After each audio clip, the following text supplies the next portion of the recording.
After my brother went bankrupt, I was sent as payment to his arch-nemesis. The first day, he angrily warned me to behave. A month later, he regretted it. He called my brother, "Hurry back and pick up your little ancestor." Hung up the phone and went back to massaging my feet. My brother was conned, his partner took off with the funds. My life took a nosedive. I went from being a pampered princess to a debt hostage. And to make it worse, I was sent to his enemy. My brother looked at me with a face full of apologies. "I'll come get you once I've repaid the money." I was worried about my future, unsure if I could survive under Felix's watch until my brother returned. After all, the enemy's sister is still an enemy, right? The day my brother took me there, the sky was gloomy, as if hinting that my future might be just as bleak. We arrived at a rather run-down repair shop. Inside, a man had his back to me, shirtless, wearing gray sweatpants. He was tall and muscular. "I'll be back as soon as I can, don't make things hard for my sister. She doesn't eat onions, ginger, garlic, doesn't like milk. She's not in the best health and gets cold easily. Pay attention to the weather for her. And don't let her eat cold foods, she's got a sensitive stomach, remember to give her." Before he could finish, the guy's patience ran out. A wrench hit the floor, the sound echoed throughout the garage. "I don't take in ancestors here." The implication was clear, and my brother had to leave. As the sound of his leather shoes faded away, the man finally turned around. He was tall and I had to tilt my head to look at him. Thick eyebrows, single-lidded eyes that weren't small, a prominent nose, and lips that looked naturally tinted. Cigarette in his mouth, another tucked behind his ear. Buzz cut, no jewelry except an ear piercing. Just pure, rugged handsomeness. His eyes scanned me from head to toe like an X-ray. The more he looked, the more his brows knitted together. I looked at my white lace dress and red flats. I even curled my hair meticulously and wore a lace headband today. "Come here." I stepped forward hesitantly, wary of the oil stains on the floor. Probably growing impatient, he gripped my waist and lifted me up. We were so close I could see the tiny mole on his forehead. Any closer and we'd be sharing breaths. He set me down on a relatively clean dining table. Then he picked up the wrench and got back to work. "What's your name?" "Karina." "Can you take care of people?" I remembered my new role and nodded. "Yeah. Didn't expect a little bunny like you to know how to serve people." His voice dripped with sarcasm, something I couldn't stand before. But things are different now, I'm under his roof. When he finished, he remembered I was still there. Hoisted me up like a little chick under his arm. Hefted my suitcase with his other hand and carried me upstairs. "This'll be where you sleep from now on." There was just a bed, a sofa, pathetically small. After a shower that night, I lay on the bed, listening to the running water in the bathroom next door, feeling my cheeks heat up. Felix walked in wearing shorts, paused when he saw me, then grabbed a pair of long pants to put on. "Wanna sleep together?" I pulled the covers over my head, just my eyes showing. "Don't worry, I'm a gentleman, okay?" He took out a blanket and stretched out on the sofa. The storm had been brewing for a while and came with full force. The wind slammed against the windows, rain slipping through the cracks, thunder and lightning relentless as ever. "Felix, Felix, Felix, you awake?" Felix, who had his back to me, turned over in irritation. "Felix, I know you're not asleep." "I'm hungry." He ignored me and pulled the blanket over his ears.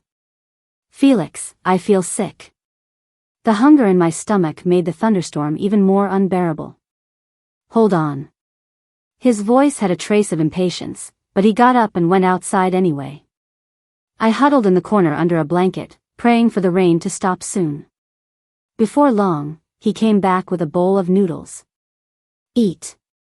I took small bites and finished about half of it. He finished off the rest.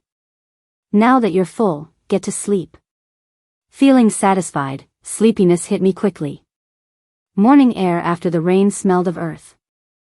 I stood upstairs looking down at Felix rinsing the ground below. Isn't that Dino's sister? A guy with yellow hair was smoking in the corner, eyes on me. Felix finished rinsing the last bit of pavement. Go get dressed and come down for breakfast. I looked at my camisole and shorts pajamas and decided to put on long pants and a t-shirt. Felix, did you take in that kid for real? Dino, that mad dog, has such a stunning sister. I ate my breakfast in small bites, overhearing their conversation. The metal walls weren't soundproof, and they weren't trying to be quiet anyway. Felix didn't deny it. On the second night, I hesitated about the small bed.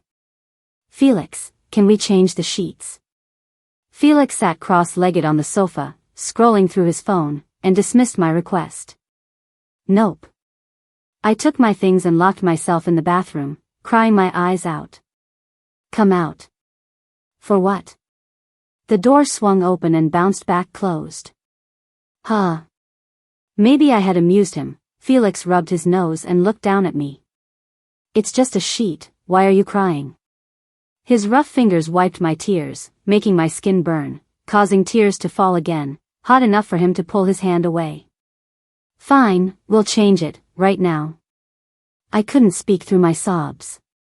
I didn't want to cry, but I'm allergic, breaking out. I pulled my camisole lower, showing the red rash spreading across my pale skin. Felix frowned at this, the severity evident. We changed sheet after sheet, but it was never comfortable. Dino sure did coddle his sister. It wouldn't have been a problem if he hadn't said it, but it made me start crying again. Felix, I miss my brother. Felix hung the mosquito net up and switched out the pillowcases. I miss him too. His tone was full of gritted teeth. Felix spent a large sum getting silk bedding. Sure knows how to pamper his girlfriend. The silk quality is great for girls, gentle on the skin and hair. The salesperson rang up a big sale, smiling so hard her mouth couldn't close, doling out compliments freely. But she just had to look up to see Felix's not-so-happy face. Felix's gaze lingered on me, making me feel a bit uneasy. Sir, we have silk pajamas too, would you like to check them out? The salesperson was trying to sell more, but I pulled Felix towards the door. My brother had told me this guy was really stingy. Let's take a look, Felix said. He watched as the salesperson showed him various pajamas. They were real silk, but not the best. Wrap them all up, Felix said. He wanted to smoke, but paused and handed his card to the salesperson. Once outside, I cautiously started to speak. My brother will pay you back. Double, he replied. Right, I muttered. Yep, this guy is definitely stingy. Felix drove us to a hotel where his friends had organized a dinner for him. There were a couple of girls at the table, and compared to how relaxed they were, I felt pretty uncomfortable in my seat. You're Dino's sister, right? One of them asked. I nodded, without saying anything. Didn't expect Dino's sister to be with Felix now. The way she said it rubbed me the wrong way. What do you mean by with? I asked. The person seemed surprised I would ask. Folks in our circle say it like that, those who know, know. I wasn't sure if she meant kept or dating, but it was hard to get a straight answer. So, are you not with anyone? My question made everyone giggle, her face went from dark to pale and she stared at me angrily. I met her gaze unflinchingly. Know your place, she sneered. John, why get worked up with a kid? Felix seemed to hold sway, and they didn't trouble me further, nor say anything unpleasant. After several rounds of drinks, we stayed at the hotel. Felix had had too much to drink and, once inside, blocked me against the door. The room's keycard hadn't even been inserted yet, leaving it dark. It seemed like the darkness heightened our senses. Felix leaned in, our foreheads almost touching. Give me a moment, he said. Our breaths mingled, and I bet if the lights were on, my face would be bright red, practically steaming from my ears and nose. Are you okay now? Felix asked, dipping his head lower. No. He matched his gaze to mine, leaning closer. Our breathing mingled again. Through the faint light from outside, I could see his Adam's apple move. He buried his head in my neck, gently wrapping his arm around my waist. "Give me a bit more time," I whispered. Curled up under the covers, I listened to the sound of water in the bathroom, my mind swirling like boiling water. When the water stopped, I pulled the covers over my head. Felix, however, pulled them back down. "Sleeping with your head covered isn't good." "Okay." The clock hands aligned. It was late, but I wasn't tired at all. "Go to sleep, we have to be back early tomorrow." I turned my back to Felix. Nothing happened earlier, but it still spooked me. I mean, I'm not exactly a prude, but I have some standards. I stayed silent under the covers, thinking at least I'm a little cute, and yet he can be picky. The small bedroom was noticeably divided. One side had a small bed with teal silk sheets and a silk quilt. The other had a simple sofa with a blanket that had holes in it. Guess I hadn't slept well in days because I fell asleep quickly. When I woke up, the sun was shining bright. That car from before had been modified, its red body sleek and stylish. A girl with short hair and overalls was putting the finishing touches on the paintwork. They were focused, not noticing I was behind them until I touched Felix, making him jump. "What are you doing down here?" he asked. "Hungry," I replied. I craned my neck but couldn't see. "Go change." He enclosed me in an oversized jacket, making it clear I wasn't to argue. I sat at the table, staring at the stir-fried greens with an expression to match. "What, you don't like it?" Felix asked. I stirred my chopsticks in my congee. "Can we skip the greens today?" The greens were from the small garden plot outside, the same every meal. I felt like my whole insides, from the heart to the liver, were turning green. Felix took off his apron, hands on hips, looking like an angry Tarzan. "Are you here to be a hostage or a princess?" To be fair, I was a hostage, and hostages couldn't be picky. Deep down, I hoped my brother would come get me soon, even if it meant going back to eating scraps with him. Felix was mean and bad. I forced down the greens with congee, discreetly touching my waist. I'd slimmed down. Felix sat outside on a bench, smoking. Between us was this one-sided silent treatment, with me not speaking. Perhaps it was the quiet, futile protest of a hostage. After dinner, I gathered the dishes to wash them. "I'll do it, go sleep," Felix said. He'd taken them from my hands, only for a dish to slip and shatter. "How much detergent did you use?" he asked. I held up the rest of the bottle, only half was left. I ended up being kicked out of the kitchen. The silent protest continued. "Felix, you two in a fight?" someone asked. "Isn't she ignoring you?" "I'm telling you, treat her better. Her brother spoils her, you have to at least do half as much." Behind me, tools clinked loudly in the toolbox. I didn't know what Felix's expression was. I was busy chatting with the girl who'd painted with me. Her name was Lucy, with neat short hair and an array of earrings lining her ear. Her smile was slightly crooked, revealing a cute little canine tooth. "You're so good at this," I praised, brushing on the cement wall. "Lucy, Felix doesn't seem rich. How did he become my brother's creditor?" I whispered my doubts to her. "Felix didn't seem like he had the means to hold a debt over my brother. Guess he's got a hidden side." "Can't say for sure," Lucy shrugged, saving my botched painting. "Lucy, come over here." Felix's face was dark as a pan. "Is he sick again?" "No, he's jealous." "Girl, he's too stingy. Find someone more generous," she advised. "Oh, so he likes Lucy and is jealous of me. That explains the expression." Lucy called him stingy, but I didn't think he was that bad. After delivering the red sports car, Felix started packing his bags. The more I watched, the more anxious I felt. "Felix, you're not gonna leave me here, right? This place is so isolated, you hardly see any cars go by in a day." "Yeah, I'm leaving you here. Your brother still owes me money." He zipped up his backpack, put on his shoes, and headed downstairs. I heard the car engine start up. I was sobbing into my pillow when Felix came back to pull me off the bed. "This is mine, I'm taking it." "Take it, take everything, you stingy jerk." I just sat on the stool watching him pack stuff into a bag. Felix was wearing a black shirt with a white tee underneath stained with dye. He bent over to stuff a pillow into the bag. "All right, like I'd actually abandon you?" Felix's hand was rough, and his touch made my cheek burn, which just made me cry harder. "I'm sorry, I didn't wake you because you were sleeping." I couldn't stop crying and clung onto his shirt to wipe my tears. "Oh my God, stop crying, will you?" I went back with Felix to his tiny 2-bedroom apartment. It was still small. Over a month went by, and I still hadn't heard a word from my brother. His phone was always unanswered. I couldn't get a full night's sleep, worrying so much. Eyeing the liquor cabinet, I grabbed a bottle and headed back to the bedroom. People say drinking helps forget sorrow, and there's some truth in that.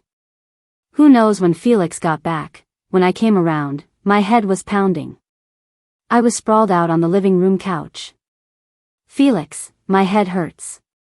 He was facing away, cooking something on the stove and talking softly on the phone. "Felix, Felix." He didn't turn around. Maybe it was just a hallucination. "Felix, you big jerk." The mirage of Felix carried something over and took my socks off, dunking them in a warm water basin. "The big jerk's giving you a foot wash." He cradled my feet, massaging them before pulling out a phone and dialing someone. "Get back here and pick up your little ancestor of yours." The guy on the other end sounded like he just woke up, giving a curt, "Got it." I dozed off again, slipping into a deep, dreamless sleep. When I woke up, Felix was still there, cooking another pot of something. It was eerily similar to yesterday's dream. "Felix, my head." With a phone still to his ear, after a few seconds' pause, he continued the call. "Felix, I feel awful." I lay spread out on the couch, eyeing the array of empty bottles on the coffee table. They looked familiar. "Get up and eat." He didn't sound happy, his face was stormy, his brows knit together. He waited until after I'd eaten to get mad, lining up the empties. "You sure know your stuff." One bottle fancier than the next. I lowered my head, feeling even guiltier. "You're quite the drinker, huh? Come on, drink with me." He poured 2 full glasses and handed me one. I sipped. After finishing the first, he filled it up again. When I woke up the next time, the headache was worse. Another memory floated back. Hey, I know your secret. You like Lucy." 2 Felixes wavered in front of me. "How'd you figure that?" "I'm smart, guessed right away. But girls like generous guys, and you're a cheapskate." I puffed my chest and downed the rest. "With all that smarts, how haven't you noticed I'm up to no good with you?" Felix's look at the end was like a wolf eyeing prey. I clutched my blanket tight. Time to eat. I shuffled in slippers to the table, unsure what was real. "Felix, I don't want carrots." Felix dragged a chair next to me, picking out carrot shreds from the dish. "Eat." Watching him, I started suspecting my guess was right. After realizing the truth, I glanced at Felix changing the bed cover, kneeling on one knee. His bronze hand against the bright silky sheet felt just a bit off. Not a fan of the color? How about orange? I looked at the sets of orange and green silk sheets. When did he buy them? I want white. Felix scratched his head, resigned, and started swapping them out. I'll go get it later. Knowing the truth, I became more emboldened. Felix, I want to go to the amusement park. Felix, let's go shopping. Felix, I'm hungry. Go cook. Felix, I want duck soup tomorrow. With me on his back, I saw the trunk crammed with stuff. It made me feel good. I even agreed to let him take me to his friends' gatherings. They were the usual bunch, mostly familiar faces. I'd managed to annoy half of them before, like John the Tagalong. This time, stuffed from food and drink, I dragged them for a round of cards. Hey, sis-in-law, wanna play dice? I don't know how. He gave me a mischievous grin. Easy, loser drinks. Felix shrugged off his jacket, down to a white tank. His muscular arms were definitely eye-catching. If she loses, I'll drink for her. With Felix in the game, I had no choice but to join in. By the end, 2 bottles were already down the hatch for Felix. I took him back with a room key. He walked lightheadedly, floating like. Once in the room, he flipped and pinned me against the door. Got a kick out of bossing me around lately? Just a bit. Honestly, it was kind of fun. You rascal. You knew I liked you, so you made full use of it. Feeling a bit awkward, I tried to sneak away, but he caught me, backing me against the corner. You said you were a gentleman. I instantly regretted saying it. In front of you, I can't be a gentleman, I can be a rogue. He whispered against my ear, nipping gently at my neck. I had nowhere left to retreat. Karina, help me out here. The way he said my name, so lingering, his hand had already undone the top button of my shirt. The room felt increasingly hot, the tiniest spark ready to ignite a bonfire. Before I dozed off, I noted the open curtains and the daylight outside, grateful we were high enough off the ground. Felix, will you ever leave me? Nope, never. Will you ever disappear without a word? Never, ever. When my brother got back, I had just finished my nap. I walked out wearing my slippers. I've already transferred the money to you, along with Karina's recent expenses at your place. Felix didn't look too happy. Bro, why didn't you answer my call or reply to my messages? I mumbled discontentedly as I lay on my brother's back. Go pack your stuff, we're heading home. I hesitated a bit, he still didn't know about Felix and me. Go on. Felix took out a cigarette but shoved it back into the pack and popped a candy into his mouth. He hadn't smoked in a long time. I was confined at home, couldn't go out as I pleased. Bro, I want to go shopping. He pushed his glasses and remained silent, continuing to read the news on his phone. I'll go with you in a bit. Shopping wasn't my real intention, I wanted to see Felix. Without seeing who I wanted to, shopping felt dull. I slouched on a chair in the rest area, watching my brother step away to make a phone call with his back to me. He managed to recover the funds this time, but the company still suffered a huge impact. Why the long face, little one? I turned my head to see Felix wearing a baseball cap and a mask. He looked suspicious, really. How did you know I was here? I pulled down his mask and pecked his nose. My sixth sense is like a radar. I can always find you. Show off. My brother had already hung up, and Felix adjusted his cap and left. Sorting through my shopping bags, I found a red box quietly tucked away inside.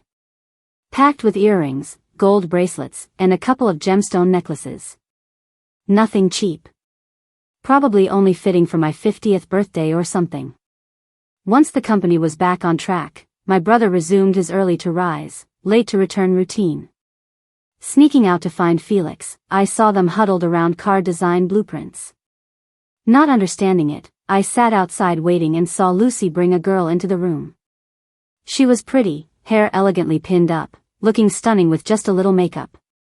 I watched as she placed her hand on Felix's shoulder, smiling charmingly and naturally close. In a moment of anger, I stood from the bench and ignored Lucy's call as I left their studio. When feeling down, I don't like to be alone. I sat in my brother's office chair, replaying the scene over and over. The sour taste of coffee brought me back to reality. Bro, did you switch to a new coffee? It's so bitter. He shook his head vigorously from a small stool. Some folks are bitter themselves and blame my coffee. I kicked back in my chair, ignoring him. Karina, guys like Felix are fun for now, but not for marriage. I wasn't sure what's suitable for marriage. I just knew I liked him now. I needed to ask him. Felix listened intently, pulling me into his lap. We've been just friends for years, nothing else, plus she's not into guys. Men are all big flirts. I put my fingers through the hole in his collar, not believing him. He slipped a card into my hand. Stop that or I won't be able to wear it anymore. This is all I have. When you're mad, just use it to shop. Come back when you're happy, and let's talk. I wasted no time, used the card to buy us rings for both of us, and got Felix a shirt. He really suits shirts, more than my brother even. I picked a simple and elegant band, reasonably priced. Felix slipped a diamond ring on my finger. This one's really expensive. I muttered, trying to take it off. We can afford it, so let's get this big one. It looks nice. At the counter, Felix and I exchanged rings. Not a romantic scene, but it's him, and that's enough. Back home at night, I realized the card balance had 8 figures. We could definitely afford it. Our issues were suddenly resolved. Felix got busy, taking on new orders and needing to go to the repair shop. I made a fuss about going with him, but he refused. My brother didn't agree either. I knew my brother didn't approve of Felix, but didn't expect him to trick me into a blind date. The man opposite me was polite and friendly. I tried to keep things cordial, not too familiar to avoid awkwardness. Didn't expect to bump into Felix here. He walked straight over, sitting by our table. This is my boyfriend, as I mentioned. The man stood up to shake hands. I was upfront about having a boyfriend, he understood. Felix didn't expect me to claim him so straightforwardly. On the way home, Felix held my hand tight, kissing me gently, the mood only broken by a phone call. Where are you? Out walking. Alone? Yeah. All right, bring that monkey you're kissing and come here. My face went red, I could only grudgingly lead Felix towards home. My brother's words can be harsh. Don't get mad, okay? I won't. He can be temperamental. If anything happens, please don't hit him, he's no match for you anyway. Relax, he's your brother. I won't touch him. Surprisingly, my brother wasn't icy, instead, he asked me to show Felix around. After a tour, I got sent back to my room. Whatever happened that day, things changed after. Felix stopped picking up my calls, and didn't reply to my messages. I searched everywhere, couldn't find him. Friends all clammed up, even Lucy wouldn't tell me where he was. I returned home and found my brother in a meeting, employees presenting on a big screen. Looking at him, still his usual self, gentle in everyday life, decisive at work. What did you say to him? He didn't look at me, motioning for the report to continue. The crystal glass hit the glass table, leaving both shattered. That's all for today. The meeting got cut short abruptly, and the house staff kept their distance, too afraid to say a word. Karina, don't be so stubborn. He squatted down, shaking the shards of glass off the papers and tidying them up. Where did you take Felix? Why can't I find him? This was the first time my brother and I had such a tense confrontation. Karina, he's not right for you. I'll find you someone better. I only want Felix. It was the first time I saw my brother so crazed. His shaking finger pointed at my nose, and his hair, slicked back, had a few strands fall due to his trembling. Karina, I raised you like a princess, not so you could be with a stray like that. A fancy handbag turned into a projectile I threw.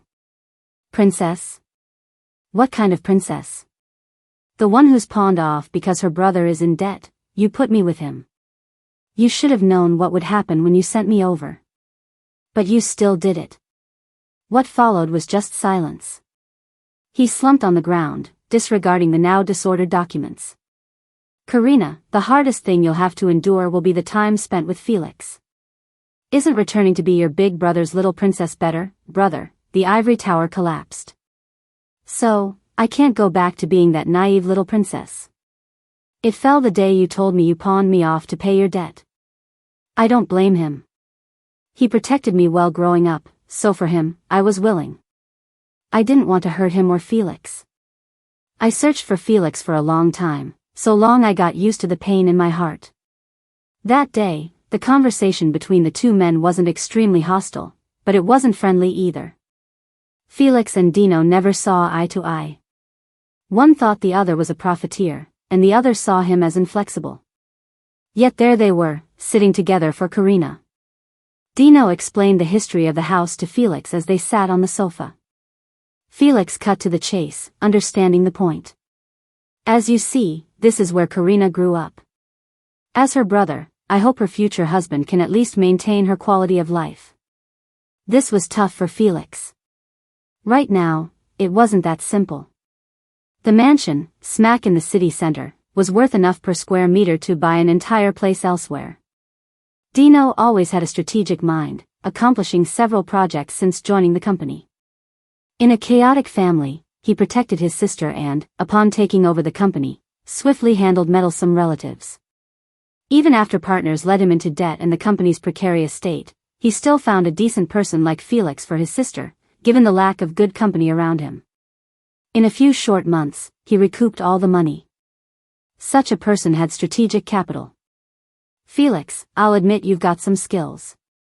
I appreciate you lending me money without holding a grudge in my toughest times. Maybe you're more than enough for others, but not for my sister. Felix clenched his fists but couldn't deny he wasn't good enough for Karina.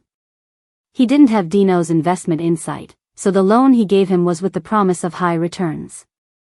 Little did he know, Karina ended up with all his assets, and his heart was hers too. Every person Karina encountered, I screened carefully. Except for you. I know you have a small company, a few stores, and some savings. But all of it together, how good a life can you provide for Karina? Karina is like an exotic flower. Felix knew Dino was right, but he was unwilling. Then I'll buy the most expensive vase to match her. Dino looked at Felix, a rare hint of admiration in his eyes. If you need help, I'll assist you. Once you meet the requirements, I won't object. The soft approach was scarier than a hard one. Without lifting a finger, Dino had made Felix defenseless. Felix felt defeated, not because he feared Karina wouldn't stay with him, but because he couldn't protect her or give her what she wanted. She's a princess. The hem of a princess's gown shouldn't be tainted. As he left, Karina wore a beige dress, sweetly leaning on the window and greeting him. Hey there, sir, will you call me tonight when you get home? Of course, my princess. He felt a little lost. How could the princess from the ivory tower fall because of him? While dress shopping with a man, we bumped into John. We weren't on good terms a few months back, but now we could at least exchange a few polite words.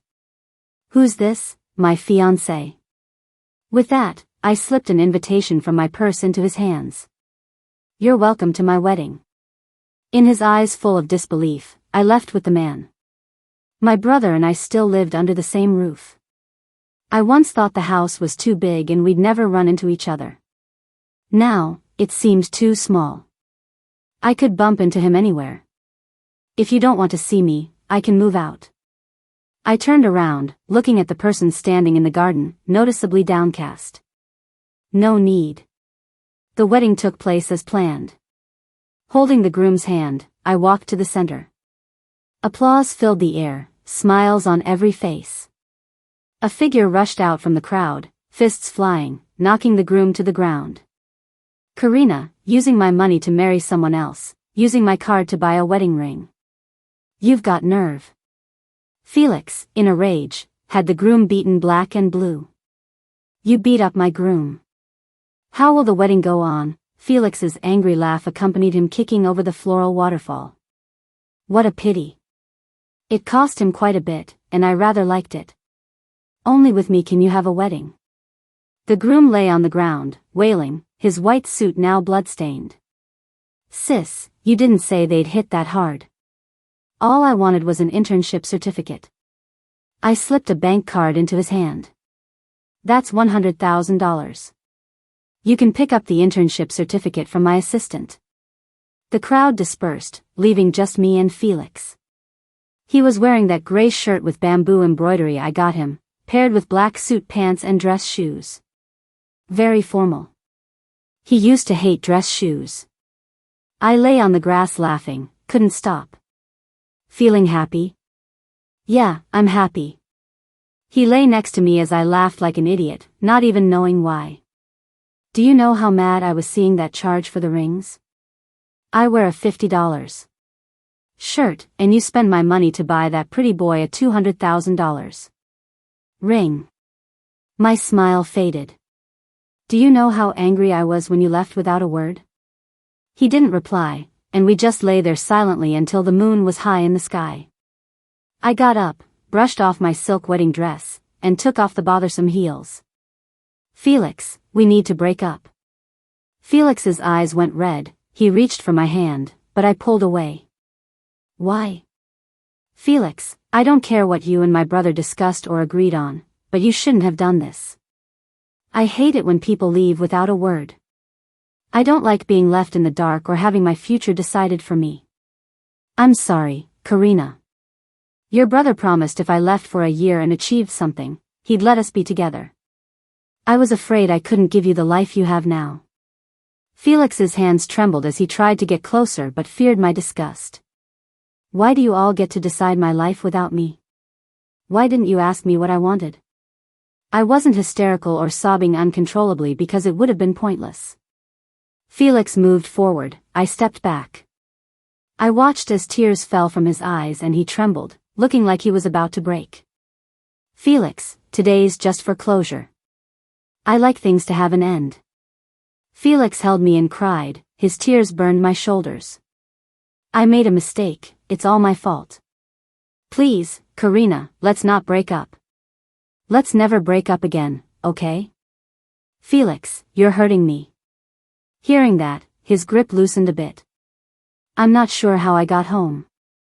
All I could think of was Felix pinned down by guards, like a caged beast struggling in vain. I knew a part of me still had feelings for him. There was a small light on at the dining table. My brother was waiting for me. I'm leaving tomorrow, bro. Take care of yourself. Without me watching, don't drink too much. Let go of some work if you need to. Look at you, you're so young, and you already have gray hair. This is your home, where can you go?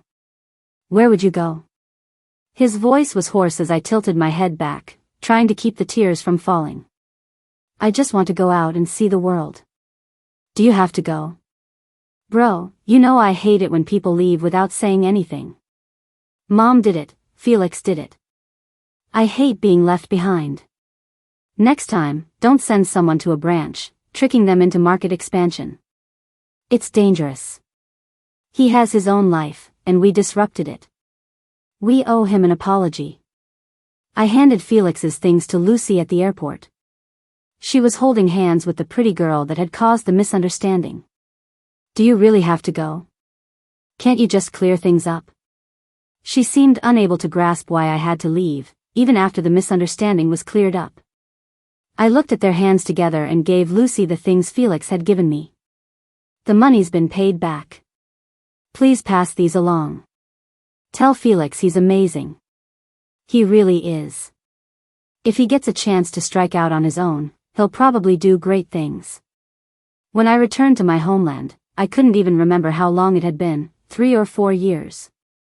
The family driver was waiting at the airport. I sat in the car, watching the sycamore trees zip by. My brother stood at the door, wearing a gray coat and a black scarf. There were no overdue hugs or lively chats. But after a couple of drinks, any awkwardness between siblings just vanished. Are you staying this time? Yeah, planning to hang around here before leaving again. He downed his drink without a word. Bro, I saw Mom. She has other kids now, they're beautiful, like dolls. Everything's moving forward, yet I feel stuck. You have me, I'm always here.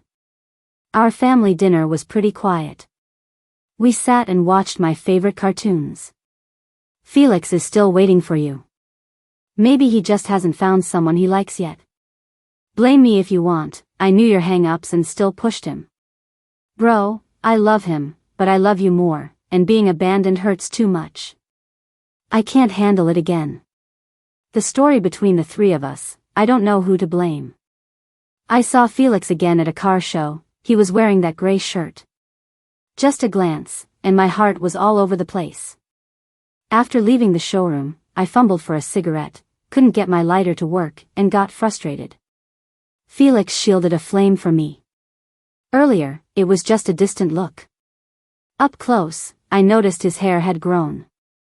He swept it back, looking like a successful man. We chatted like old friends. When did you get back? I exhaled peacefully while the smoke dissipated. Few days ago. Here to buy a car? Like any of them? I looked at our reflection in the glass, a black coat and a red coat. I pointed at the one mirroring him. Wait here. Soon enough, the same car pulled up in front of me. Hop in. Felix had changed a lot, he seemed grown up and successful. I sat in his car while his phone rang non-stop with calls.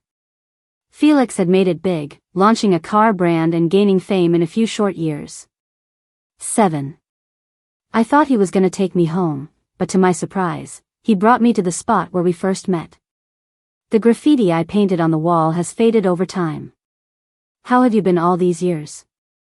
Without you, things haven't been easy for me. I could hear the choke in his voice, saw his Adam's apple move, and his eyes looking a bit red.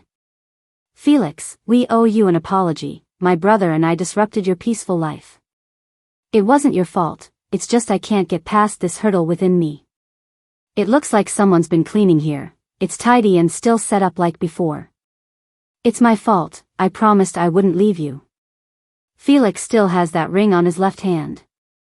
Let's go, we should head back. I tried to refuse all sorts of ways, but that car eventually ended up in my garage. I glanced at the corner of the second floor. Bro, stop hiding. My brother, with a sheepish grin, put away his binoculars. You know, Felix is pretty great, I think I misjudged him before. Get some sleep. By the time I woke up, Felix was already sitting in the living room chatting with my brother. Somewhere along the way, their relationship improved quite a bit. Why don't you let Felix take you out? Things are changing fast here in China. I don't feel like going out today. Then let Felix keep you company at home. I knew what he meant, so I didn't say no. There were a few seats between us. He crept closer, little by little.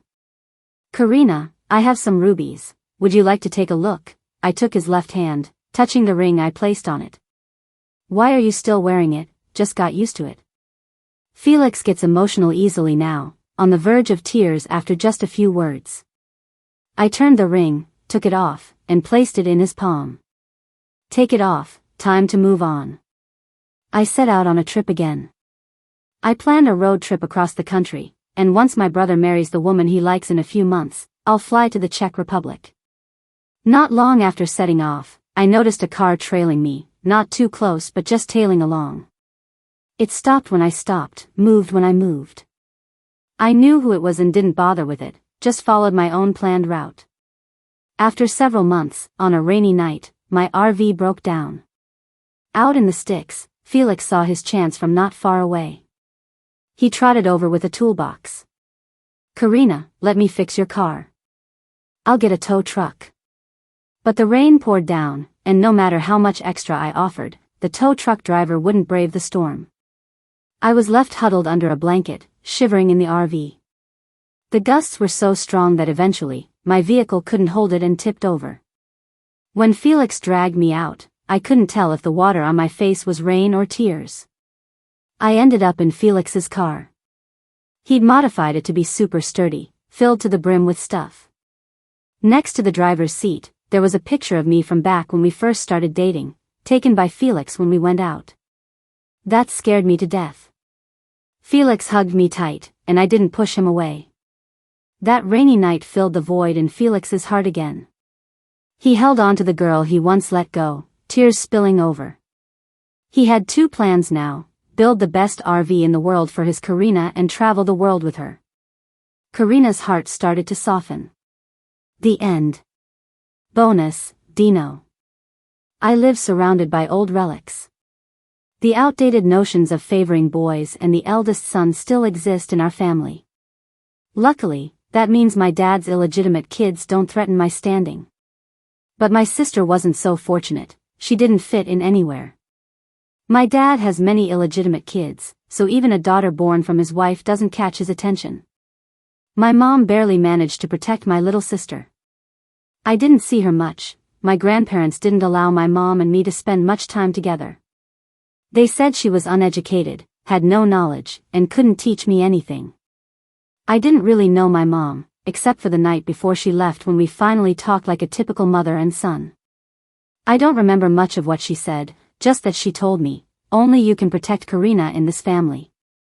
Back then, I didn't understand why I needed to look out for this sister I didn't know well. The next day, she left with nothing, not even Karina. She was only 5 back then, with little pigtails, being pushed around by those kids from outside. Her little dress got dirted with mud. There was no one else but me to protect her in this house. I'm 8 years older than her, watching her crying her eyes out and holding her arms out for a hug. "Brother, hug me." I did. After all, she called me brother. She was my sister, my silly little sister. Even at such a young age, she heard the adults mention the term disappear without a trace. Even though she didn't understand it, she grew to hate it. She held on to me, asking over and over if I would ever leave without a word. I told her over and over, I wouldn't. When school came around, she wouldn't leave without saying goodbye, saying if she didn't, I'd be sad. I wouldn't be. Okay, maybe I was, after getting used to it. I watched Karina grow from a little sprout to a lovely young woman. She liked to act cutesy, only to me, act bossy, only to me. I watched my so-called sisters turn into tools for our father's benefits, traded like commodities. That was my first time hating this family so deeply, disgusted by everything about it. I protected her as she grew up and seized everything at the right moments, sending away my horse of a father abroad and those scheming brothers to the poorest parts of Africa. As for those sisters of ours, if they hadn't bullied Karina, they got an RV and a monthly allowance. If they had, well, they were out on their own. My grandparents had no objections to what I did because I had the power they gave me. They said an heir must be ruthless and detached. It was for my Karina's sake. I'm not clean, but she must be. I built an ivory tower for her. All she needed to do was to be a happy little princess forever. I hoped her childhood would last a long time. Like when she's 20, she can watch cartoons and laugh her heart out or cry in my arms over a cartoon character. She can be unreasonable, like when she comes to pick me up from work, she can kick me off the boss's chair to the small stool to do my work, while she curls up in the boss's chair watching TV. She can have her grouchy mornings and make me carry her around the yard. I want her to stay like this forever. But I broke my promise. I, who thought I had it all figured out, got blindsided. My partner ran off with a huge amount of money. I borrowed from every friend, but not one from my old circle lent a hand. Instead, most of them kicked me while I was down. Felix, the one I least expected, the stubborn guy who never liked me, lent me all his savings. He walked away after our chat, the sound of his shoes fading. While abroad, I hardly slept, only 3 or 4 hours a night. I feared I might not wake up one day. I was scared. Scared that if I died, those waiting vultures of relatives would prey on Karina. I couldn't let that happen. But I never imagined Karina would date Felix. Felix isn't a match for Karina, I thought. He's just average, no parents. Sure, he has a few auto repair shops and a garage for custom cars. But that can't support my little princess. Plus, he's way too frugal, and I worry Karina might suffer because of that. Karina deserves the best. Watching Karina be playful and clingy with him, those were things she used to do only with me. I admit I set Felix up, tricked him into going to Africa. But I never thought Karina would be the one hurt the most. That rainy day she was abandoned by our mom never seemed to stop. I used her deepest pain to break them apart. I achieved my goal, but lost my sister in the process. She couldn't bear to blame me or Felix. She just hid away to lick her wounds alone. Felix turned out to be more capable than I thought. I still pictured him in that ragged jacket, but he's already secured investments and started his own brand. In just a few years, everyone praised him. When I bumped into him again, I apologized and we drank that night. He cried in my arms, saying he promised Karina he wouldn't leave her. He broke his promise. We both messed up, but Karina bore the consequences alone. Karina came back, thinner. She no longer acted spoiled with me or threw tantrums. She didn't even care for her favorite cartoons anymore. She was quiet and still. She said she loved Felix, but loved me more. I knew this love was why she left. I was the cause, making her feel abandoned by her loved one again. She couldn't face it. She said she wanted to travel, so I told Felix to go with her. I knew Karina still loved him. I looked at Felix, having watched him grow rapidly over these years. Now, asking him to put his career on hold for 6 months seemed unlikely. But he agreed, without hesitation. "Felix, I'm entrusting my princess to you.